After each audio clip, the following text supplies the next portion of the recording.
बिस्मिल्लाहिर्रहमानिर्रहीम। इय्याका नअबुदु व इय्याका नस्तईन। अस्सलाम वालेकुम नाज़रीन, मैं जावेद इकबाल। नाज़रीन, एक बड़ा अहम केस आज मैंने आपके सामने रखना है, फ़ैसला आपने करना है। लेकिन मेरा आज का उन्वान है after effects of PTI long march. कि लॉन्ग मार्च नाकाम हुआ, अब इसके जो ज़ल्ज़ला आना है, जो बचाल आना है, वो क्या आने वाला है और पीटीआई का क्या हशर होने वाला है और कौन कौन जाएगा घर और कौन कौन जाएगा जेल और कौन कौन आएगा बाहर। इस पे मैंने आज के प्रोग्राम में बात करनी है, क्योंकि बहुत सारे दोस्त सवालात कर रहे हैं कि वहाँ पे क्या हुआ। दोनों तरफ का मौक़िफ़ मैंने आपके सामने रखना है, फिर फ़ैसला आपने करना है। एक तो ख़बर ये है, दूसरी ख़बर हम आपके सामने ये रखेंगे कि मरीम नवाज़ साहिबा तारीख़ की पंजाब में पहली खतून वज़ीर आला हैं। 1 साल गुज़र गया, जो रवां तलीमी साल है ये मुकम्मल होने को है, लेकिन मक्खी पे मक्खी पाड़ी जा रही है। और सरकारी स्कूलों में जो चीफ मिनिस्टर पंजाब का दावा था कि हर बच्चे को दूध मिलेगा, उन्हें ना दूध मिला ना किताबें मिली। साल ख़त्म होने वाला है, इसके पीछे कहानी क्या है और वो फ़ंड जो अरबों रुपए के थे वो किधर गए, ये दूसरी खबर होगी। और आखिर में मैंने आपको बताना है कि एशिया की एक ऐसी अद्वियात की मंडी है जो लाहौर में वाक़ है, और इस मंडी का नाम है लोहारी मेडिसिन मार्केट। तारीख़ी मार्केट है, यहाँ मैदान लग चुका है और यहाँ पे क्या होने वाला है परसों, इस पर भी मैंने बताना है। और कौन कौन मद्दे मुकाबल है और वो ताजर क्या कह रहे हैं जो रीढ़ की हड्डी समझे जाते हैं। तो नाज़रीन, ये 3 बड़ी आज के इशू हैं जो मेरे पास हैं। और एक आखिरी इशू भी है नाज़रीन, वो ये है कि केपीके में जो है वो गवर्नर राज की तैयारी है, और ये बात कहाँ तक दुरुस्त है ये भी मैंने आपको बताना है।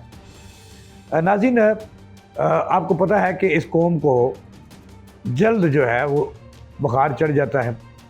कभी इनको लॉन्ग मार्च का बुखार चढ़ जाता है, कभी इन्हें नवाज शरीफ की आमद का बुखार चढ़ जाता है, कभी ये कहते हैं कि मिट जाएगी मखलूक तो इंसाफ खाक करोगे, ऐसे नारे लग जाते हैं।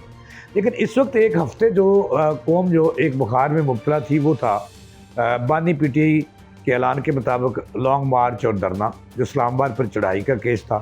इस पे हम आपको लम्हा लम्हा बखबर रखा और बताते रहे।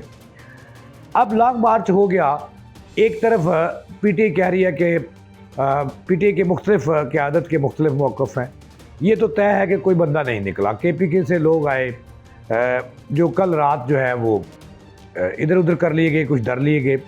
लेकिन मैंने दोनों तरफ का मौक़िफ़ देना है और फिर आप तज़िया अपना भी करूँगा और आप भी फिर इस पर फ़ैसला करना कि कौन ज़िम्मेदार है। पीटीआई की तरफ से जो दावा किया जा रहा है वो ये है कि लॉन्ग मार्च कामयाब रहा, और जो पीटीआई के लीड इस लॉन्ग मार्च को कर रहे थे, एक का नाम था बुशरा बीबी जो मिसेज़ इमरान खान है, और दूसरे थे अली अमीन गंडापुर। दोनों ने क़यादत तो की, लेकिन जुलूस की या लॉन्ग मार्च की दोनों एक बड़ा जत्था लेकर इस्लामाबाद की तरफ रवाना हुए। बाज़ दफ़ा उन्होंने दौड़ने की कोशिश की, उन्हें कारकुनों का जोश व जज्बा था वो रोके रखा। अब कल रात ये जो वहाँ पे हुआ, लोग इससे पाकिस्तान के चप्पे चप्पे में गुफ्तगू हो रही है कि वहाँ पे क्या हुआ, क्या होना था, अगर कुछ होता तो ये मैं आपको बात बताऊँगा। लेकिन इससे पहले मैंने बताना है कि पीटीआई का दावा है वज़ीर आला पंजाब, वज़ीर आला केपीके अली अमीन गंडापुर जो एक झूठे और बुज़दिल आदमी साबित हो रहे हैं, उन्होंने ये दावा किया कि हमारा 470 से 472 बंदे वहाँ पे ऑपरेशन में मार दिए गए। अच्छा, उसके बाद बुशरा बीबी कहती है कि सैकड़ों में मारे गए। अब उसके बाद इनके एक बड़े रहनुमा हैं जो पीपल्स पार्टी के गवर्नर पंजाब भी रहे, लतीफ़ खोसा साहब, उन्होंने अपनी कोर कमेटी के इजलास में शिरकत की और कहा कि 472 बंदे जो थे वो जो है वो वहाँ पे मार दिए गए। उसके बाद उसी कोर कमेटी में जो सेक्रेटरी जनरल थे जिन्होंने इस्तीफ़ा दे दिया, ये आफ्टर इफेक्ट मैं आपको बताऊंगा बाद में आगे जाकर। लेकिन उन्होंने जो दावा किया, सलमान अकरम राजा ने, उन्होंने जो इस्तीफ़ा दे दिया पीटीआई की सेक्रेटरी जनरलशिप से, तो उन्होंने कहा कि नहीं, हमारे पास जो है वो 8 बंदों की हलाकत के सबूत मौजूद हैं और उनके क्वाइफ भी मौजूद हैं और बाकी हमें इकट्ठे कर रहे हैं। और इस पर लेदे हुई आज कोर कमेटी के 2 इजलास हुए दोनों में, और उसमें जो है ना तो अली अमीन गंडापुर को और ना ही बुशरा बीबी को पूछा तक नहीं गया। उसमें यानी कि ये मुतज़ाद इत्तलात हैं। और बाद एक वीडियो भी दिखा रहे हैं लोग कि एक कंटेनर पे एक बंदा नमाज़ पढ़ रहा है और कहते हैं उसको हसास अदारों ने गिराया और वो मर गया, हालांकि वो बंदा ज़िंदा है। अब दूसरी तरफ से हुकूमत जो है उसने ये उनके दावे के जवाब में उनसे ये मुतालबा कर दिया पीटीआई से कि अगर उनके बंदे मरे हैं तो उनकी लाशें कहाँ गई। ये बड़ा अच्छा सवाल है। और उसके बाद ये भी कहा उन्होंने कि वाइफ लाओ, वो लाशें सामने लाओ, उनके घर वाले सामने लाओ। ये बड़ी अच्छी बात है जो उन्होंने की है, हुकूमत ने बड़ी मुद्दत बाद को अच्छी बात की है कि भाई जो बंदे आपके मरे हैं, आप कहते हो कि वहाँ पे लाशें गिरी और डी चौक सुर्ख हो गया, तो आप लाओ ये बंदे। कहाँ हैं वो बंदे, कहाँ हैं वो लाशें, उनकी तस्वीरें कहाँ हैं, उनके अटेंडेंट्स कहाँ हैं, उनके घर वाले कहाँ हैं। तो अभी तक पीटी की तरफ से कोई वाज़ेह जवाब नहीं दिया जा। नाज़रीन, इस पर मैं इसका हामी हूँ कि अगर कोई नुकसान हुआ है, कोई बंदे मरे हैं, तो ये नतीजा जो है वो उसका नतीजा खेज़ जो है वो ये मामला जो है आइंदा दिनों में नफ़रतें बढ़ा रहा है। और बाज़ लोग बहुत सारी बातें करें, लेकिन पीटी को वो उन बंदों के क्वाइफ तो देने होंगे हुकूमत को कि ये बंदे मरे। लेकिन पाकिस्तान में एक कल्चर है कि अगर कोई बेगुनाह पुलिस के हथों मारा जाता है या कोई कत्ल हो जाता है तो लोग उसके जो हैं वो ले आते हैं, उसकी मैयत उठा के गवर्नर हाउस के सामने ये वो। तो अभी तक कुछ नहीं हुआ। अब नाज़रीन, ये केस मैंने आपके सामने रखा ना कि आप फैसला करें कि वो मैयतें अगर हुई, लाशें नहीं, तो पीटीआई अभी तक वो सामने क्यों नहीं ला रही। लेकिन दूसरी तरफ मैंने ये कहा कि आफ्टर इफेक्ट्स ये हैं कि एक तो सेक्रेटरी जनरल मुस्ताफ़ी हो गए हैं, दूसरा ये है कि मरियम बुशरा बीबी है वो भी तनहा रह गई हैं, अकेली रह गई हैं पार्टी में। उनके मौक़िफ़ पे अब कोई वालियो नहीं रहेगी, और ना ही अली अमीन गंडापुर की, और ना ही उमर साहब जो उनके बड़े अहदेदार हैं उनकी रहेगी। अब आफ्टर इफेक्ट्स ये हैं कि एक तो सेक्रेटरी जनरल इस्तीफ़ा हो गए, मुस्ताफ़ी हो गए। अब दूसरी तरफ चला जाए तो ये भी कहा जाता है कि अली अमीन गंडापुर भी चंद दिनों के मेहमान हैं या एक महीने के मेहमान हैं। अब कहा जा रहा है कि KPK में गवर्नर आ जा रहा है, और उसकी आज जो कैबिनेट का इजलास था उसमें भी बहुत सारे वोट उसके हक़ में आए, चंद एक ने मुखालफत की। अब बलूचिस्तान में भी कि असम्बली में भी उस पर करारदाद आ गई है कि वहाँ जो शरपसंदी में मुलव्वस है वो शख्स अली अमीन गंडापुर, जो माजी में उन पर इल्ज़ाम था कि वो मुख्तलिफ़ बोतलें लेकर बनी गाला जाते रहे। वो बोतलें सोडे की थी या पानी की थी, मुझे क्या पता उसमें क्या था, लेकिन जो बातें सोशल मीडिया पे चलती रहीं। अब सूरत हाल ये है कि वो भी चंद दिनों के मेहमान हैं। वो भी बीबी जो है वो फारग हुई। कारकुन जो हैं वो अभी इल्ज़ाम आयद कर रहे हैं कि उनको ज़बरदस्ती लाया गया। और जो कल माजी में पीटीआई कहते थे कि नून लीग वाले बिरयानी की प्लेट पे वोट लेते हैं और पैसे दे के लोगों को लगाते हैं, अब वो जो टीवी पे आके जो पीटीआई के लोग पकड़े गए हैं, शरपसंद जिनको कहा जा रहा है, वो कोई कह रहा है मैं जो 50 हज़ार दिए थे वो लालच दे के लाए, कोई कहता है कि मैं रोटी देने आया था, कोई कहता है मैं होटल के लिए आया था।